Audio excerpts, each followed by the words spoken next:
ഇവരിതൊക്കെ പല ഹോട്ടലിൽ നിന്നായി മോഷ്ടിച്ചതാ. ഇവരുടെ ഫോർമാലിറ്റീസ് ഒക്കെ കഴിഞ്ഞില്ലേ? Yes sir. ഞാനിവരെ കൊണ്ടുപോയിക്കോട്ടെ? ശരി സർ. അടോ നടക്കടാ. എവിടേക്കാ ഞങ്ങൾ പോണേ? സാർ എന്തിനാ ഉപദ്രവിക്കുന്നത്? മര്യാദക്ക് പറഞ്ഞാ പോരെ? നടക്കുമോളെ.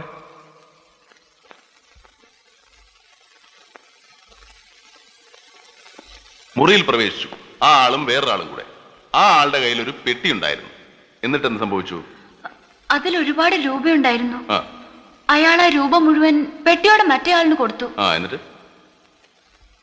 ആ ആളിന്റെ സുഹൃത്ത് 15 ദിവസത്തിനുള്ളിൽ മുഖ്യമന്ത്രി ആവുമെന്ന് പറഞ്ഞു. അയാളെ ശരിക്കും ഓർമ്മയുണ്ടോ?